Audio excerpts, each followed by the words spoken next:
Welcome to The Explainer. Today, we're diving straight into Unit 4, Marketing. We're going to literally open up the marketer's playbook to demystify exactly how brands get us to buy their products. We're uncovering the real behind-the-scenes strategies driving the things you and I purchase every single day. So let me ask you a question. When you hear the word marketing, what actually pops into your head? Do you just think of flashy commercials, giant roadside billboards, or, those sponsored posts cluttering up your social feeds? Well, it turns out that's actually a huge misconception.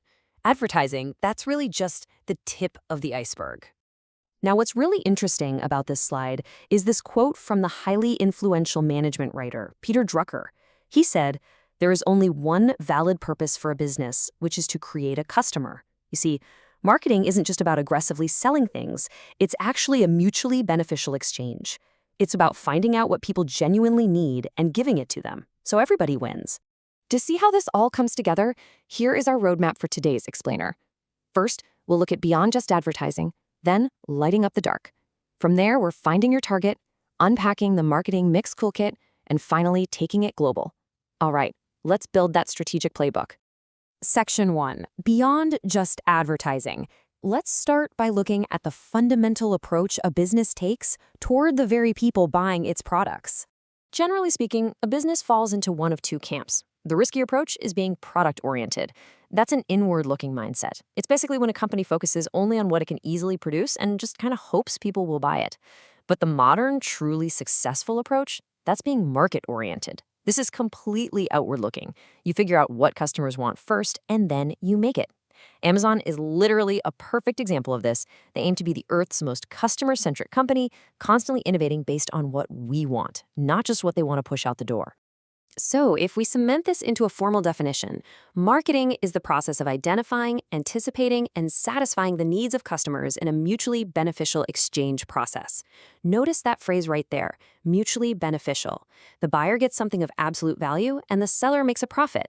It's an ongoing two-way street, not just a one-off transaction. Moving on to Section 2, lighting up the dark. This brings us to a really crucial step. How do businesses actually know what we want? I mean, they certainly can't just guess, right? And this brilliantly illustrates exactly why. As the textbook puts it, doing business without market research is like walking through a dark room at midnight. Imagine actually doing that. You stumble around, you move super slowly, and you make incredibly wasteful mistakes. Market research is literally the light switch. It turns on the lights so managers can see exactly where they're going and exactly who they're serving.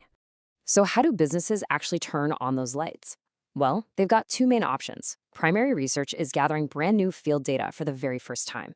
Think of things like surveys or focus groups asking people direct questions about a brand new product. Then there's secondary research, which is using existing data, often called desk research. This includes stuff already out there, like government reports, online articles, or previous studies.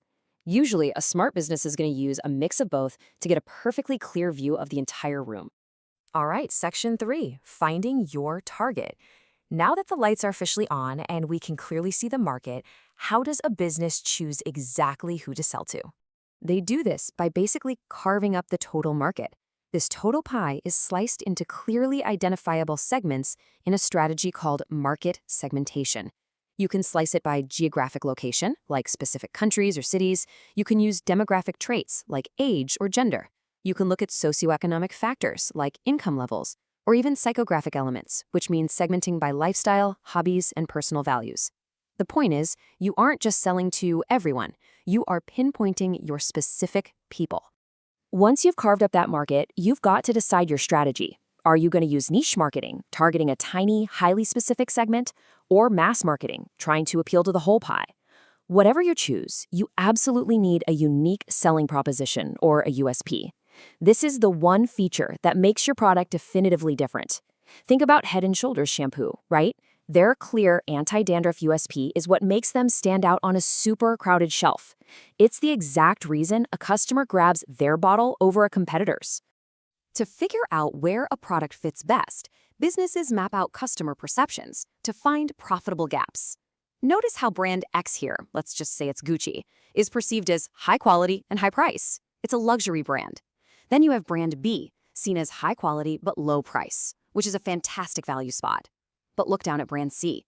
low quality, and high price. Oh man, that is a dangerous place to be. By mapping all this out, a business can see exactly where they stand and find a wide open gap in the market that they can completely dominate. Okay, let's dive into this next part. Section 4, the Marketing Mix Toolkit. This is the tactical execution phase where the manager balances the ultimate recipe for generating sales. This is the famous 7Ps toolkit. Managers absolutely must cohesively combine all 7 of these to influence our decision to buy. First up, the product itself. Then the price we pay for it. Promotion, how we actually hear about the thing. Place, where we buy it, whether that's online or in a specific brick-and-mortar store. People, the staff or customer service reps we interact with. Process, how seamless and easy it is to actually make the purchase. And finally, physical evidence, the aesthetic look of the store or the design of the website. Let me tell you, if even one of these P's is off, the whole marketing strategy can completely collapse. Let's move to and see how this builds. A product doesn't just sit in the market unchanged forever.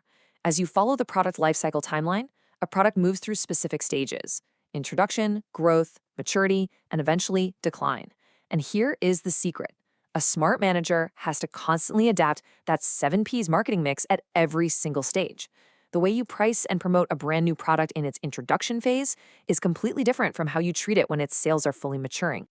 So, what actually happens when a product starts to hit that dreaded decline stage? Well, businesses use extension strategies to keep the cash flowing. They might introduce fresh promotional offers, totally repackage the product to make it look modern again, or even find entirely new geographic markets to sell into. They'll do whatever it takes to prevent that product's lifespan from coming to an end. Which brings us to Section 5, taking it global. What actually happens when a highly successful business takes its carefully crafted marketing playbook into the international arena? There is a massive tension here between 2 opposing strategies. Do you use a pan-global strategy, standardizing the exact same marketing mix everywhere to save a ton on costs? Or do you use localization, tailoring your product and promotions to local cultural tastes? A really great example from our sources is Lego. When they expanded their focus to Chinese consumers, they didn't just rigidly stick to their European playbook. They localized. They created specific sets aligned with the Lunar New Year and Chinese festivals, making sure to respect local cultural dimensions. It's absolutely fascinating. So the crucial point is, this entire playbook comes down to this idea. The purpose of marketing is to match the abilities and strengths of the business to the needs of the market. It is the ultimate strategic alignment. The playbook only works when what a company is incredibly good at perfectly aligns with what we, the consumers, actually want and need. Which brings us to a final, slightly provocative thought. The very next time you're in a store or you're clicking Add to Cart online, look really closely at that product and ask yourself, did you purely choose it? Or did the meticulous, highly researched marketing mix actually choose you? Thanks so much for joining me on this explainer. Keep an eye out for those 7Ps in the wild, and I'll catch you next time.